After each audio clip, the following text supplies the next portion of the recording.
మనం కారణం యూనివర్సిటీ అనేటువంటిది ఒక పెద్ద విస్తృత స్థాయి కార్యక్రమం. కనీసం ప్రస్తుతం 1000 మందితో మనం ఒక వేద పాఠశాల ప్రారంభిద్దాము అంటే విశ్వవిద్యాలయం. కాశీకి కూడా అప్లికేషన్ పెట్టాం. మొన్న మన మోహన్ యాదవ్ గారు వచ్చారు.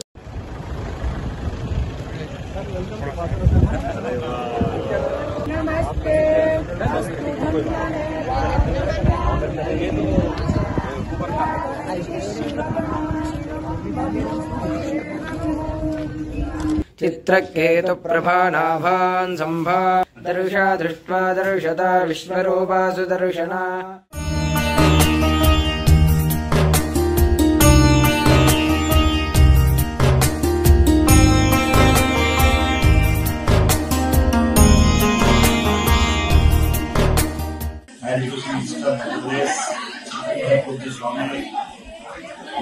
महाराज के पीठम बासर में मन से अलग अलग कार्यक्रमों में सम्मिलित हुआ, बड़ा अद्भुत लगा। खास करके आज के परिप्रेक्ष्य में वेद की शिक्षा को लेकर के हमारे सभी समाज के लड़कों को जो आप अध्ययन करा रहे हैं ये वंदनीय है, स्तुति है। मैं स्वागत करता हूँ। వేద విశ్వవిద్యాలయం స్టార్ట్ చేయాలంటే ఏమిటి మీకు ప్రాథమికంగా కావాల్సింది? మనకి ఇక్కడ కావాల్సింది భవన నిర్మాణం.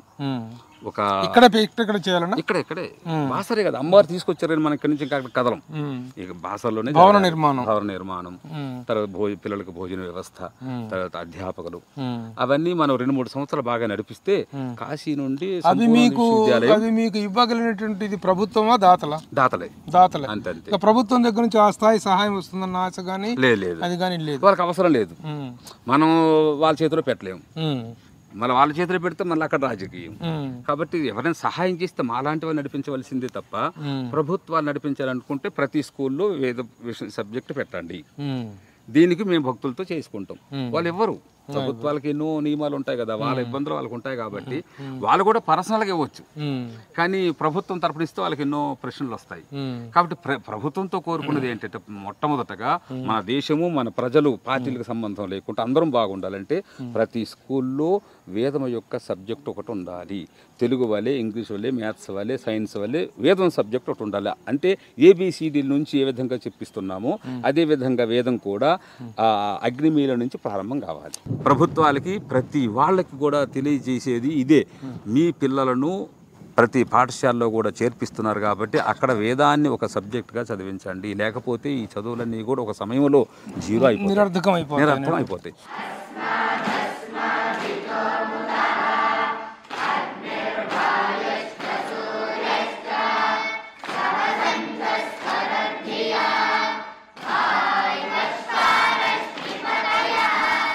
బాసర పుణ్యక్షేత్రంలో వ్యవస్థీకరించబడినటువంటి శ్రీ వేదభారతి పీఠంలో నుంచి ఇక్కడ జరుగుతున్న కార్యక్రమాల గురించినటువంటి విశేషాలన్నీ తెలియజేయాలనేటువంటి లక్ష్యంతో సుమన్ టీవీ ఇక్కడ బాసరకు రావడం జరిగింది. ఈ శ్రీ వేదపీఠంలో వేద పఠనం ఎలా జరుగుతుంది, వేదం యొక్క లక్ష్యాన్ని ఏ విధంగా ఇక్కడ విద్యార్థులకు బోధిస్తున్నారు అనేటువంటి విషయాలు మనం ఇక్కడ ఉన్నటువంటి ఫ్యాకల్టీ గురుచరణ్ గారిని అడిగి తెలుసుకుందాం.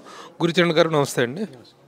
విద్యార్థుల యొక్క దైనందిన జీవితం, డైలీ లైఫ్ ఎలా స్టార్ట్ అవుతుంది, ఎన్ని గంటలకు స్టార్ట్ అవుతుంది, కార్యక్రమాలు కానీ సిలబస్ కానీ ఎలా చెప్తున్నారు, ముందుగా ఈ వివరాలు తెలియజేస్తారు. ప్రతిరోజు కూడా ఉదయాన్నే 4 గంటలకు లేవడం జరుగుతుంది. 4 గంటలకు లేచిన తర్వాత యోగాసనాలు, తర్వాత స్నానాలు, సంధ్యావందనం, అటుపిమ్మట అల్పాహారం స్వీకరించిన తర్వాత 9 గంటల నుంచి క్లాసెస్ ప్రారంభమవుతాయి.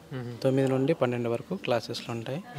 తర్వాత 12 నుంచి 2 వరకు కూడా భోజనము, కొద్దిగా విరామం. తర్వాత 2 నుంచి 4 వరకు కూడా మళ్ళీ క్లాసెస్లో ప్రారంభమవుతాయి. క్లాసెస్లో కూడా ఉదయం అంతా కూడా వేదం ఉంటుంది, మధ్యాహ్నం అంతా కూడా సంస్కృతము మరియు ఆధునిక విద్య అంతా కూడా ఉంటుంది. తర్వాత 4 తర్వాత వాళ్ళకి కొద్దిగా సేవ, తర్వాత వాళ్ళు స్నానాలు చేసుకోవడం, బట్టలు ఉతుకోవడం. తర్వాత మనకు గోదావరి హారతి కూడా ఉంది. ఆ హారతికి కొంతమంది విద్యార్థులు అక్కడికి వెళ్తారు. హారతి పూర్తి అయిపోయిన తర్వాత మళ్ళీ తిరిగి వచ్చిన తర్వాత 8 గంటలకి భోజనాలు, మళ్ళీ రాత్రిపూట 1 గంట వరకు చదువుకునేసి 9:30 వరకు పడుకుంటారు.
సనాతన ధర్మ పరిరక్షణలో వేద అధ్యయనం యొక్క ఆవశ్యకతను గుర్తించిన శ్రీ వేద విద్యానందగిరి స్వామీజీ శ్రీ వేదభారతి పీఠాన్ని వ్యవస్థీకరించి ఎన్నెన్నో వ్యయ ప్రయాసల కూర్చి ఈ ఆశ్రమాన్ని సకల సౌకర్యాలతో సమర్థవంతంగా నిర్వహిస్తున్నారో చూసాం కదా. అయితే ఇలాంటి ధార్మిక కార్యక్రమాలు నిర్విరామంగా కొనసాగాలి అంటే దాతల సౌజన్య సహకారాల వల్లే అది సాధ్యపడుతుంది. కాబట్టి ఇక్కడ జరుగుతున్న కార్యక్రమాల విశిష్టతను ఔన్నత్యాన్ని గమనించిన దాతలు భూరి విరాళాలతో ఈ కార్యక్రమాలకు చేయూతనివ్వవలసిన అవసరం ఎంతైనా ఉంది. కావున స్పందించవలసిన దాతలు ఈ క్రింది బ్యాంక్ అకౌంట్కు కానీ లేదా గూగుల్ పే ద్వారా కానీ తమ విరాళాలను అందచేయవచ్చు. ఇంటింటా వేదం ప్రతి నోటా వేదం అనే మహా సంకల్పానికి మీ వంతు చేయూతను అందిస్తారని ఆశిస్తూ వేదం వందే జగద్గురు.